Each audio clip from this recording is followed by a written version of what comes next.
Today I fucked up by muting someone in MS Teams meetings so they couldn't be heard by anyone. Obligatory disclaimer, this happened yesterday. I work at a large pharmaceutical company and like everyone we have, for the most part, started working from home. Luckily I do wet chemistry so I need to go in the lab, and we have been deemed essential although we are not working on COVID-19 research. We were having a training session on intellectual property and patent law, and this one woman kept asking really obvious/stupid questions and her voice was super annoying. Since I didn't care to hear her, I decided to click on mute presenter, and happily she went quiet. Like 10 seconds later, she came back on saying, "I don't know what happened, sorry I got muted," and then I realized I had muted her for everyone. I was actually surprised I had the power to do that since I wasn't the meeting organizer. I then realized what I had done and I just sulked back into the background like Homer Simpson going back into the hedges. Too long didn't read,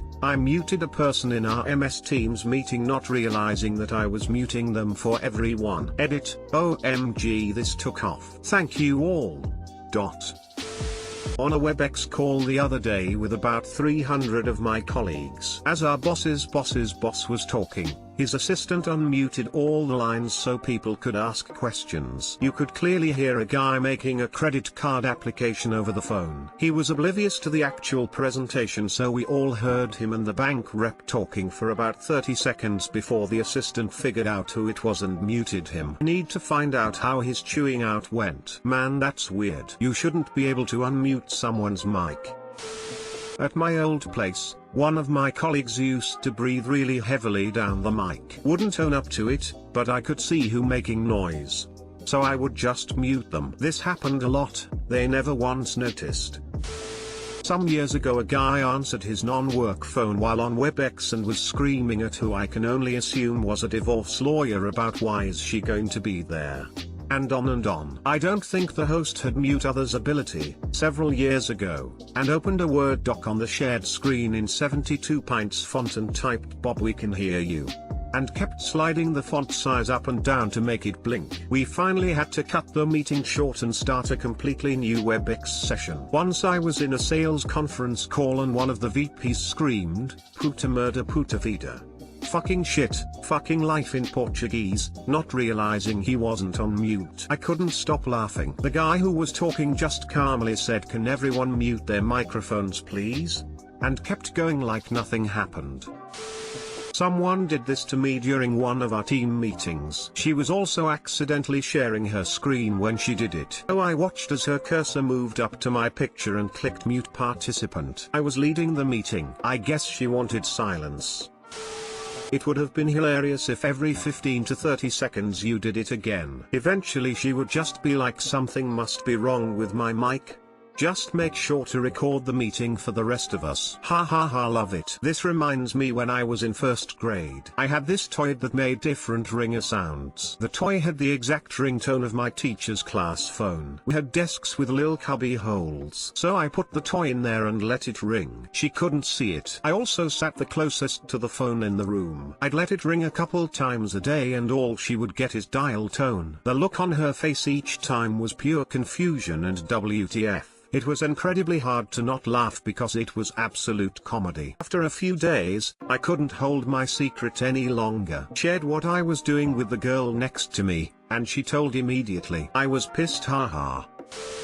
Today I fucked up by getting sick at my GF's apartment, NSFW. This happened Friday night, and it's a long one, but buckle up because it's a doozy. Friday night I took my girlfriend out to a local Italian restaurant we both like for Valentine's Day. She ordered lasagna and I had Alfredo. Dinner went well, our food was good, but I had some rumbling going on in my gut that was very foreboding. Fast forward a couple hours, I'm laying in bed and all of a sudden I get nature's call, but not in a normal way. I sit down and begin straight up pissing out of my ass. Then, mid-shit, I feel it starting to come up my throat, grab the trash can, and begin puking up all of the Alfredo I'd eaten earlier. I hurled about 5 times, and the amount of vomit was honestly impressive. Now, I don't know if you've ever puked up Alfredo, but let me tell you, it's not a good thing to puke up. I don't know if there is such a thing that is good to puke up, but Alfredo isn't it. So, here I am,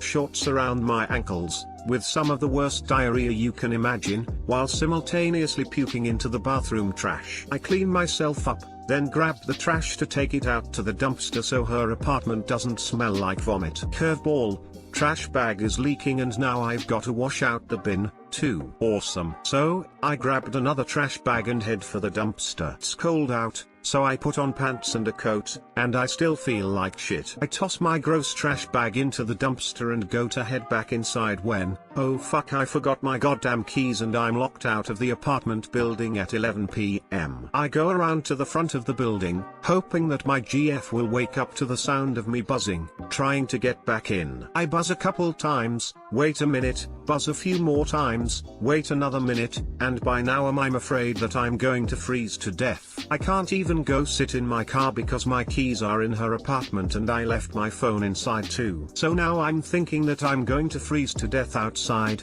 and I start panicking and buzzing her neighbors, hoping someone is awake and will let me in. Thankfully, the fourth apartment I tried was kind enough to let me in after I explained my predicament. When I got back to her apartment, she's still fast asleep, hadn't moved an inch. Took a nice hot shower and crawled back into bed, thinking that it was all over. Boy, was I wrong. It should also be noted that the shower drain was mostly clogged, because that's important to the story too. 2 a.m. I wake up again. This is where the fun begins. My bell rang and I was up again for round 2. But this time it was so much worse. Same liquid shits as before, and about halfway through I realize I'm going to puke again, which was surprising because I wouldn't have thought I had anything left after round 1. But boy did I. This time, there was no bag in the trash bin, so I knew I was going to have to wash it out again. I begin violently shitting and vomiting again, and after hurling another 4 times things start to get blurry. I must have passed out for a second because one moment I'm praying for the sweet release of death with the trash can in my arms, and the next thing I know, I'm sprawled out sitting on the toilet and trash can is on the floor, upright, but there's puke everywhere. So here I am,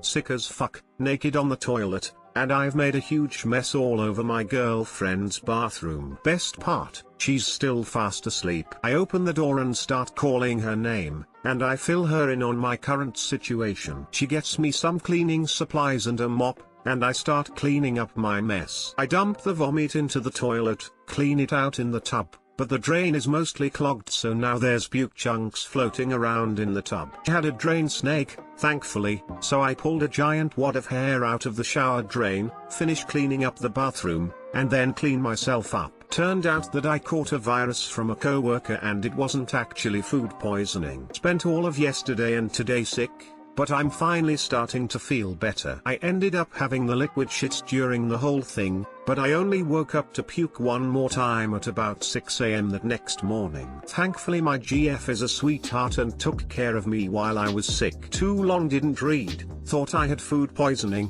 turned out to be a virus. Violently shit and puked, then got locked out of GF's apartment building in the freezing cold. Violently shit and puked one more time, passed out and dropped my puke bucket, making a huge mess in her bathroom, which I then had to clean up. All in all, 2 stars, would not recommend.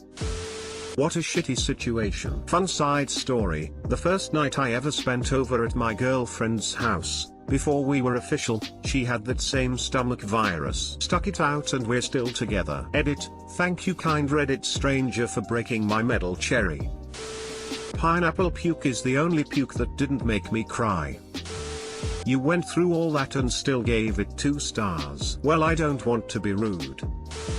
Those viruses are the worst. I had 2 this past year. First took me out of commission due to severe cramps on top of vomiting and diarrhea. I lost 2 pairs of boxers to that one. Second was milder, but I got home with my 3-year-old, ran to the toilet throwing up. My daughter is just standing in the bathroom doorway apparently thinking I'm dying. Haven't gotten a virus like that in years. I think the last time it happened was in 2007 or 2008 I think. I have an irrational fear of vomiting, so that's probably part of the reason why. Knocking on wood I don't get it anytime soon.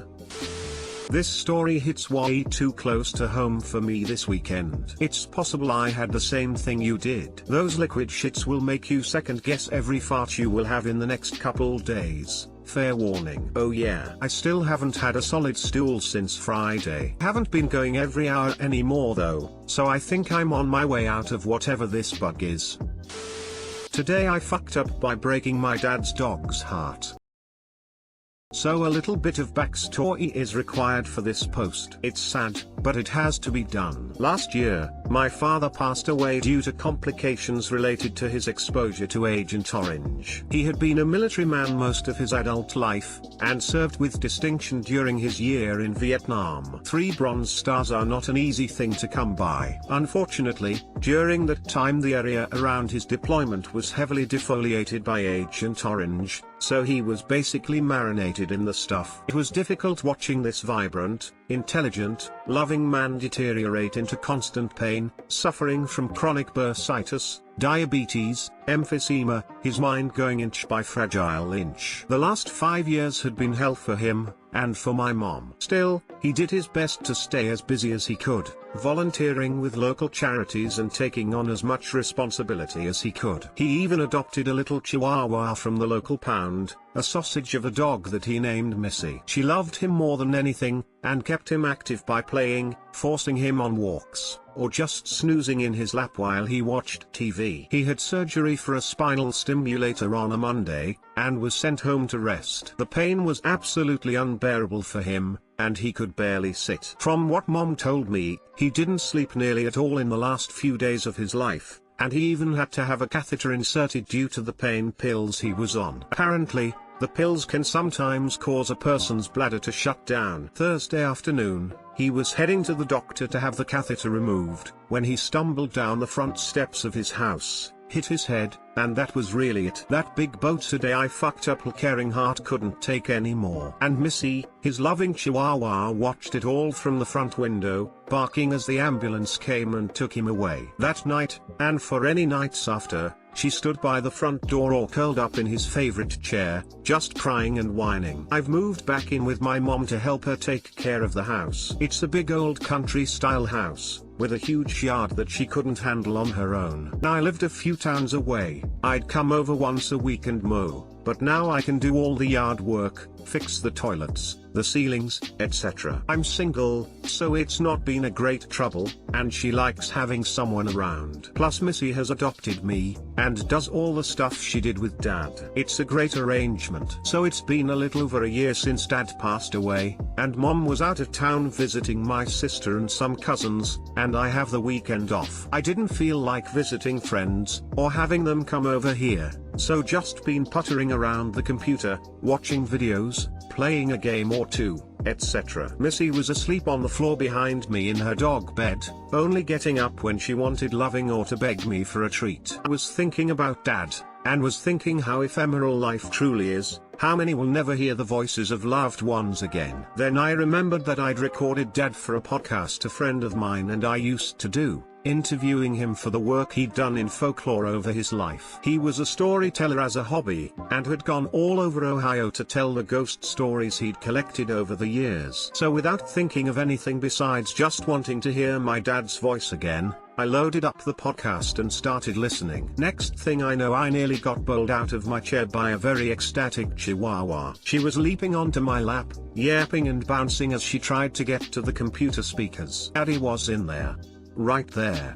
And of course that's when in the recording past Missy came trotting in, and my dad said, "Hi Missy." I still feel horrible. I hadn't even thought about how this might affect her. She's spent the rest of the day at the front window, staring out, ears perked, waiting for her daddy who will never come home. Too long didn't read. I played a recording of my deceased dad's voice, and his dog heard it and is now waiting for him to come home. Edit. Thank you all for the kind words. I'm sorry if I made some of your cry. Anyway, as requested, here's the podcast.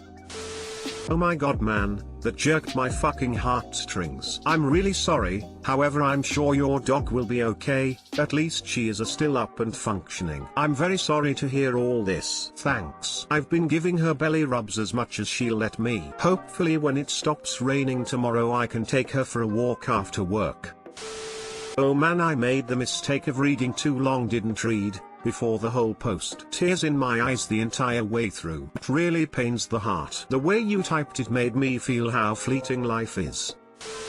I bet there is somewhere or somehow that you could get that soundbite of your dad's voice saying hi Missy and put it inside a stuffed toy for her, pressure activated or something so it says it when she lays down with it. And you've just reminded me of the heartbreaking post? Comment? Video? It was a good while ago, where the dying parent had built a bear teddies made with their voice recording in them for their children. First, from the daughter of another Vietnam vet, to you, Missy, and your mom, my heartfelt condolences. Candle, we lost my dad in 2003, for much of the same reasons. Disappointed face. I still miss that man every single day. Some days are harder than others. Find what helps you, and you'll get through. Second, I bawled there at the end, as I'm sure you did as well when you realized. I don't know if it would help, but maybe playing it for her every now and then wouldn't be a bad thing. She is grieving as well, and it's her daddy's voice too, so she may find comfort in it as well. I only suggest it, because my experiences with my cat, Garfield. Garfield is one of our 3 living cats, and is the son of our cat Maximus, who we lost in February 2018. Garfield went through a major depression after, and seemed to worsen when we moved, and his big daddy Max didn't come with us. My husband found a video of us talking to Max, and him responding with meows, so he played it, and Garfield perked up. He was so excited to hear his daddy cat, who had been gone for a good 6 months at that time, he started meowing back to the video. We play that video for him a couple of times a week now. He's perked back up, not as depressed, and has started interacting with our other cats again. We had 4 until we lost our Max. Now we just have the 3. It's been good for him, even though it can be hard sometimes. It seemed to help him too. Good luck, and much love. From one son of a Vietnam veteran to another, also, coincidentally, affected by OW. I share in the condolences for you and yours. My dad is still alive and kicking in his 70s, but I dread the day I get the call he's no longer with us. You wanted to hear your dad's voice. Nothing wrong with that. And foo, maybe record your dad while you can. I'm thinking about doing the same with my mom as well. They tag team the ghost stories. One day, when I'm old and grey, I'll want to hear her voice again as well.